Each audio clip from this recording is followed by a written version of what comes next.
Hi, everyone, and welcome to the special simulcast of the Neil Haley Show and celebrity interviews live from the Grotto with Greg Hanna. Greg, what's going on, man? How are you? I am doing fantastic, Neil. How are you? Good, good. For your Boston fans, especially, your business located in the Boston region, they got to be a huge fan of our guest today. So, New England Patriots all-star legend, Tony Collins. Tony, thanks for stopping by, man. And how about when you were part of the 80 run? You never thought that there'd be this dynasty with the Patriots, right? Did you ever think that, going through working the way you work to get to the certain point, which is the Super Bowl, and then later on see the dynasty, which the Patriots end up creating? I mean, it was a lot of fun watching it. I tell you, watching Brady do his thing. You never know what's going to happen. And the years that I was there, my rookie season, we were 2-14. So and then in my third, fourth year, make it to the Super Bowl. So a lot of people don't know that we were the first New England Patriot team to go to a Super Bowl. But it's just incredible to see the dynasty that it is, and hopefully we can get it back running again. All right. Well, So that's basically, amazing. yeah. So Greg, Fantastic. you will start out, Greg, with just finding out, do you always want to be a football player, Tony? Is that something growing up you want to be a football player? Oh man! So I'm from a big family. I don't know if you know how many. I'm from a family of 16, and Oh, so wow. I have nine brothers. There was 9 boys and 7 girls, and all the boys, we all played sports. My father actually played in the Negro League, so we all played baseball. We all played football. We all played basketball, but our main sport was football. And so everybody in the family played football. Grew up in a small town in upstate New York. I'll tell you how I got there later. So what But small town in upstate New York? Because my dad grew up in Scroon Lake. Penn Yan, outside of Rochester, Okay. on Cuca Lake. It's about an hour south of Rochester, New York. Okay. Yeah, so that's where I grew up at, and we just created a kind of a little small town. So we were number one state champion, small school, my senior year. But it was even before that. My brothers played there, and it was like a dynasty for us. So everybody knew Pyongyang was a football town because of the Collins family, and so it was pretty cool growing up in that little small town. Well, that's great. When did you know that you were going to be in the NFL? When did you decide that was going to happen? Okay, so I think I was like 9 years old. Yep. I go to my mom and I tell my mom, and I tell this to I used to tell to a lot of kids. I don't speak as much as I used to. Your words have power. And so I went to my mom and I told my mom, I said, Mom, I am going to play in the NFL at 9 years old. And my mom said, son, you can do anything you want to do if you put your mind to it. And from that moment on, man, it's hard to explain or how to make somebody believe it. I knew at 9 years old that I was going to play in the NFL because my mom said I could do it. See, Tony, that's sometimes the only thing we need is somebody to be behind us, believing in us. Yes, that's it. It's so if you don't have people believing in you, you kind of really, that's the big thing. It's so much mindset when you have talent. Because if people are telling you, yeah, you can't. I remember when I was a professional wrestler, and because I was a big guy, I wasn't, as well polished in the ring, but I had a good size and everything. The guys would just say, yeah, you're never going to go to the big time and all these different things. Right. And you listen to these naysayers. I came close to the WWE. I wrestled once in the WWE against Crush and Savio Vega, but I never, reached the pinnacle, went overseas. But I allow people's, at my young age, mindset hearing this. How much are you glad you had people around you that supported you? Because you see athletes today that if they didn't have that support, you wouldn't get to where you are. It was tremendous for me. And see, here's the thing about me. I had my older brothers. I was number 7 out of the 9 boys, and so I had a lot of older brothers to look up to, and they all play football. Actually, I wasn't the best football player out of them boys. So I had a brother who started freshman on varsity. No one ever starts freshman in Ping on varsity, so he did. And here's the key to that thing for me. So my older brother started on varsity. His name was Morris, his freshman year in high school. And so that was my goal, man. That was all I wanted to do, is make sure I start on varsity my freshman year like my brother Morris. And I didn't make the team. I did not make varsity. And I know you hear the Michael Jordan story, but it was just like that. I worked my butt off, man. I was so disappointed, and I never wanted to feel that way again. And so I was really a fanatic. To be totally honest with you, I took it to another level. I used to run hills. I used to run stadium steps. I'm in the 9th grade, man. Everybody think I'm crazy, but I just took it to a whole nother level. And my sophomore year, I went out for the team, and of course I made it. And the rest is history for Ping. Oh, that's awesome. And what was the next stop after high school? What happened next? Actually, we went to East Carolina University. Crazy how I got to East Carolina University. So my senior year in high school, you get 5 official visits. And so I had visited Syracuse, schools close to the area where I can drive to. And I got a visit to the University of Florida. So I'm in upstate New York. So now I get a chance to go to University of Florida on a visit. And I'm really excited. Now, you got to also understand, I've never been on an airplane before. So when you're from a family of 16, you don't travel on airplanes a lot. So I've never been on an airplane before, and I was so excited about getting on this airplane and going and visit the University of Florida. Got on the airplane, got down there, man, everything was just perfect. Ping An Academy colors are orange and blue. Florida's orange and blue. Everything just went perfect. I signed a letter of intent. I'm going to University of Florida. That was my 4th visit. So everything is fine. I come back home, and I get a call from Pat Dye. I don't know if you remember Pat Dye. He coached at Auburn. Okay, I remember. Coach Bo Jackson. He was at East Carolina. Oh, okay. So Pat Dye calls me up on the phone. He says, we see you have one more visit to take. Would you like to come to East Carolina? I never heard of East Carolina before. But my first question to him, I said, are you going to fly me down? And he said, yeah, we'll fly you down. So I get to get on the airplane, the second trip on the airplane, my second in 2 weeks. So I was excited about going on an airplane again. I had no intentions of going to East Carolina University. None. It wasn't even a question. I'm going to University of Florida. I'm just going for the visit to have a good time. And so I get down there, and Pat Dye says this to me. He says, son, if you come here, you'll get an opportunity to play, and you get an opportunity to play in the NFL. And he changed my mind.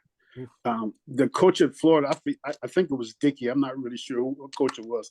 But he said I might get redshirted my freshman year. And I didn't know too much about redshirting, but Pat Dye said, if I come there, I get an opportunity to play, and I get an opportunity to play in the NFL. And I remember to this day, my father said, I heard of North Carolina, and I heard of South Carolina, but where in the hell is East Carolina? It wasn't even on the map, man. And that was Pat Dye was the reason I went to East Carolina, and the rest is history for that too. Had a great career at ECU, and really making my dreams come true and being drafted by the New England Patriots in the 2nd round. Phenomenal.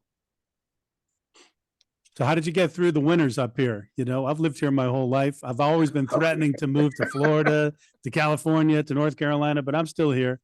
So how did you get through it? I grew up in the snow and I wanted to get away from the snow. That was one of the reasons I was going to go to Florida, and so then when I get drafted by New England, I'm like, oh my God, I got to go back to the snow again. So you kind of get used to it. You never get used to snow in the driveway, plowing the driveway, and all that. I don't know how you guys do it, man. More power to you to stay up there. I'm still friends with Roland James and Ronnie Lafette. Those guys still live up there. Lip, and they're from Florida. I don't know why Lip stays up there, but he still stays up there. So more power to him. I like the warm weather. Feels good on my bones and my aching knees. That's the thing. But playing in Foxborough, that's crazy, right? The home field advantage you had playing there. Oh yeah, and see when we played, our turf. I mean, the turf that they have now is like, it's like almost like a walking on a bed compared to what we had. I mean, we had that hard turf. I mean, it was cement underneath the turf. That's what we were running on. But the thing about it was that the home field advantage, especially in the snow. We like to play Miami in the snow and have teams come and during those winter weathers, and it was an advantage for us. And being a running back, I really don't like running in the snow or running in the rain, but it was to our advantage to have that home field. Wow. So 1985, you're playing in the Super Bowl. What were you thinking to yourself? When you're going out on the field for the first time. Well, it's like a dream come true. You dream about it as a kid, and now you got an opportunity to play in it. It was pretty special. Even the week before, with all the attention from the media and different things like that, it's just incredible how it was. Everything that I thought it would be, except the turnout. But it was. I think our thing in '85, our team, we had a fantastic team. We were on the road to New York the first game. Then we went out to LA to beat LA, and no one thought we were going to beat Miami in Miami. I don't think we won a game down there in probably 20-some years. I can't remember, but it had been a long time since we won a game in Miami. And everybody wanted Miami and the Chicago Bears to play, because at that year, Miami was the only team to beat Chicago in the regular season. So everybody thought that was going to be the matchup for the Super Bowl, except us. And so it was a super ride getting there.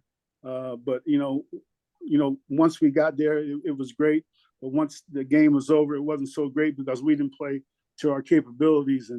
But it was fun getting there.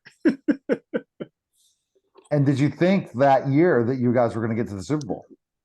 You like I said, my rookie season, we were 2-14, and Raymond Berry came in my third year. I think Raymond came in '84, and I got to give it to Raymond Berry. He really turned that team around, because he started making us believe that we could win. Because my rookie season, man, I remember us playing games, and I mean, we're actually winning a game, and we're looking at each other because we've lost so many games, wondering how we're going to lose this game. And when we went 2-14 that year, but Ron Myers came in, he did a great job. But when Raymond came in, he just took us to a whole nother level, because he made us believe that we could win, and that was the whole key to that. We 84, he came in half of the season, and so the '85 season, the beginning of '85, go all the way through training camp. Man, we had a unbelievable team. We had some great players. We had great defense.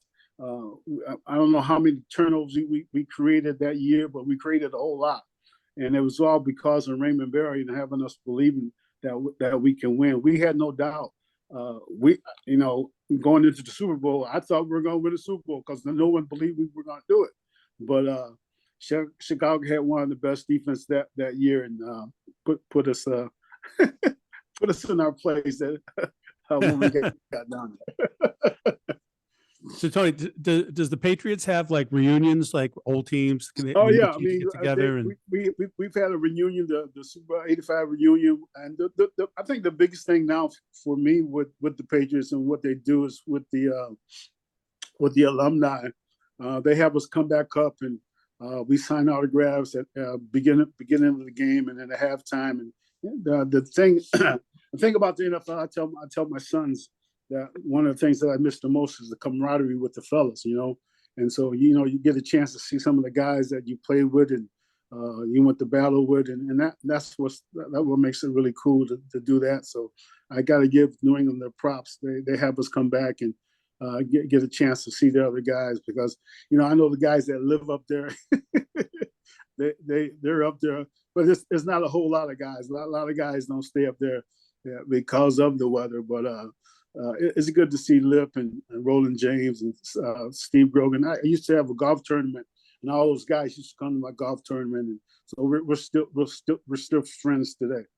I interviewed Steve Grogan probably 8 or 9 years ago. I got to go find that link to that interview. And oh man, he's a humble guy, isn't he? And yes, he is. He's very humble. I remember I was telling, I had a golf tournament in my hometown in Penang, which is like a 6-hour drive from New England, from Boston, and I usually fly him in for some reason. Steve couldn't get on the plane, but for some reason on the flight that I needed him to get on, and he drove for 6 hours to come play in my tournament.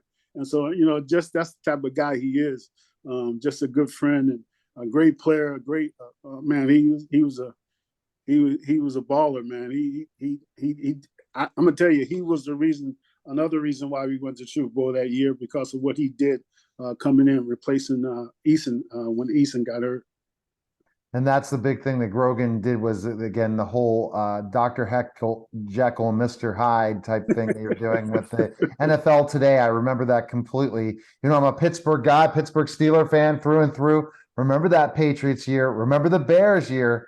Wow, that was pretty amazing to be. Now, Greg, you told me you stopped watching sports, as I have. I just at least keep track of what's happening in sports, but because he's such a busy entrepreneur, you know, when a big company. Now, Greg, tell me flat out, you know, were you a Patriots fan at that time? Do you remember that? Yeah, I was a Patriots fan back then, for sure. I was just out of college, you know, 84, 85.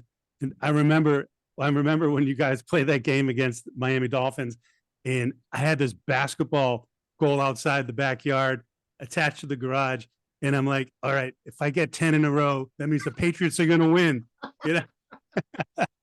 and I got the 10, and then you won, but it wasn't me, but it was you.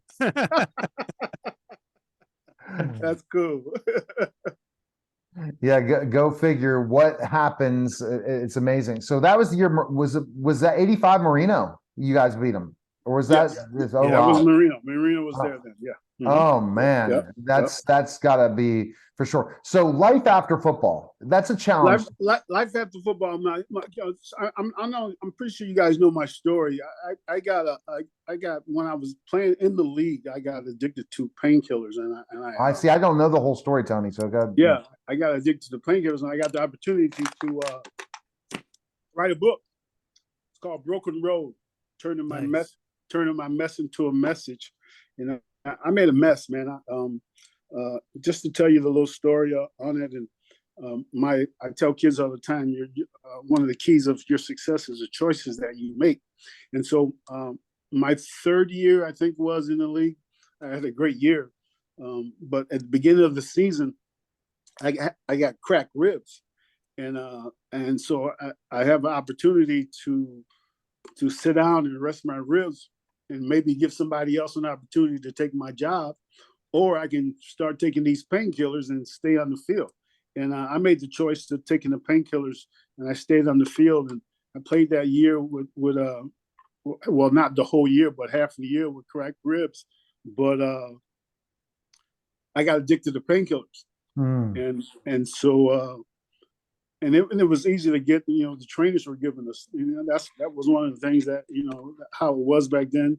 trainers give you the painkillers and you take the painkillers and everything's fine. And you get the shot before the game and you get the shot at halftime.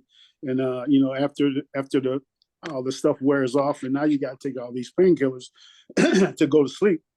And I got hooked on them, and I was taking painkillers to go to sleep, and I was taking painkillers to wake up and to start my day and keep going. And I got addicted to painkillers, and then I started. Tell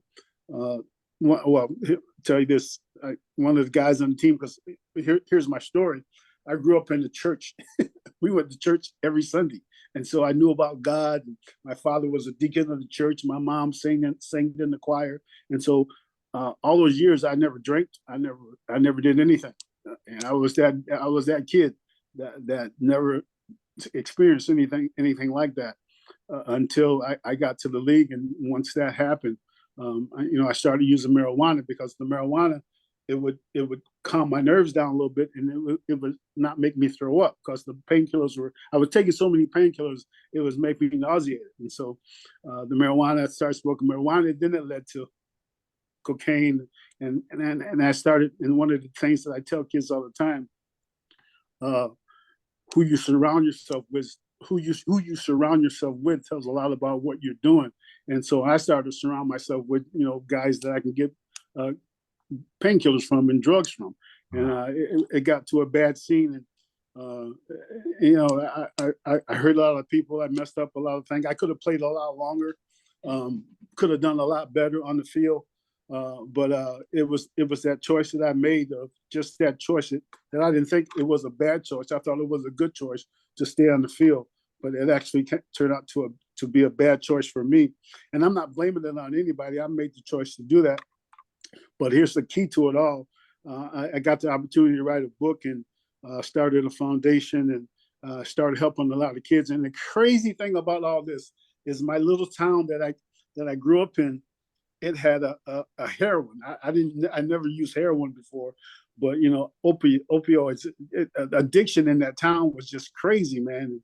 And so I went back home and started the foundation there, and tried to help people as much as I can in my little small town that you never thought would be.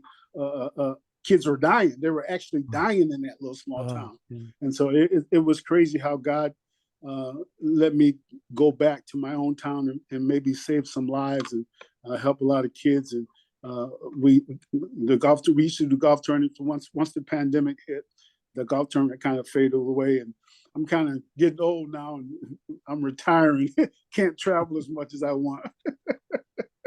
But the book is doing great. Got an opportunity to go on Steve Harvey's show, and I just want to help as many people as I can, because I got an opportunity to play a sport that I just love doing, and I made some mistakes, but I just want the kids to know that even when you make mistakes, you still can help people, and that's what I want to do. I want to help as many people as I can. All right, Greg has this. You have two questions, I'm sure. One to follow up with them, and then your final question.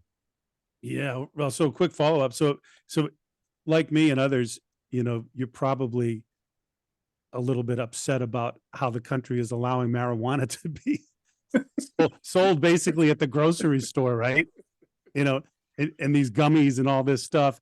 And you said it pretty plainly that the marijuana led to other stuff, and I've always believed that. So yeah. It's a little heartbreaking to know that that's happening. Yeah, I mean that's where we're at now, though, man. It's going to get worse. I don't see it getting any better. So, but again, and that's what I talk about in the book. It's all about the choices that you make.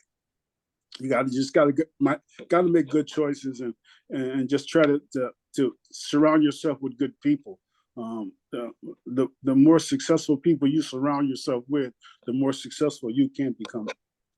Yeah, perfect. Well, Tony, I have a question that I love to ask all my guests. What's the most important thing in life you've ever learned? Wow.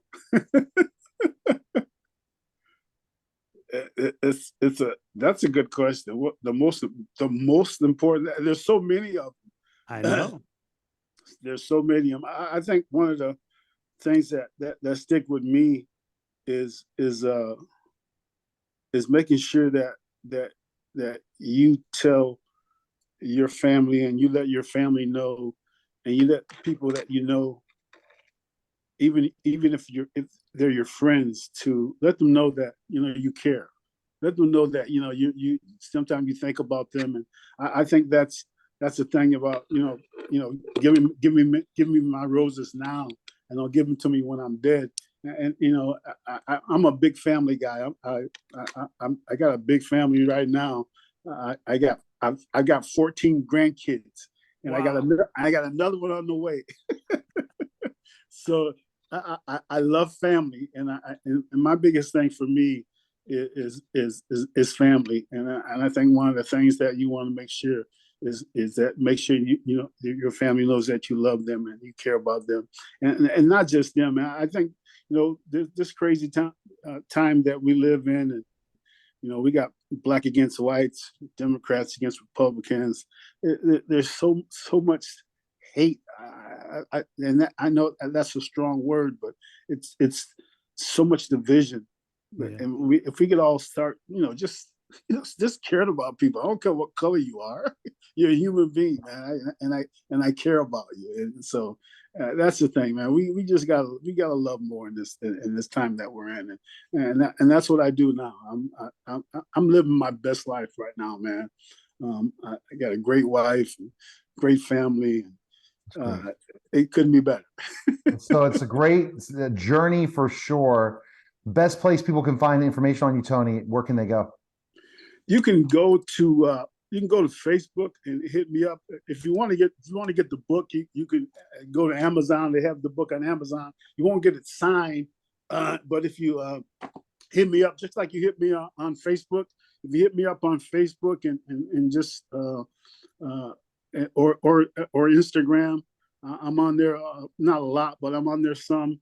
And just message me, and I can get the book to you. Even get it signed and everything for you. And it's even cheaper if you get it from me than you get it from Amazon. See, there you go, Tony, for sure. So, For sure. Appreciate you coming by. It was such a great honor to have you on the show. And you hear about the Patriots and really talk about specifically going through those struggles to overcome and find your life, because all of us make mistakes. And through those mistakes, that's the only way we grow as human beings, is going through those trials and tribulations to become the person that we are today. So thanks again. And I think the key to that, once you go through those different trials and tribulations and things that you go through, make sure you go and help somebody else with it. You know what I mean? Yeah, exactly. That's what I think it's all about. You go through something, now you can help somebody else go through that same thing. Okay. All right. Thanks, Tony. Appreciate it. Thanks, Tony. All right, guys. All right, guys. That was Celebrity Interviews live from the Grotto with Greg Hanna. Guys, take care.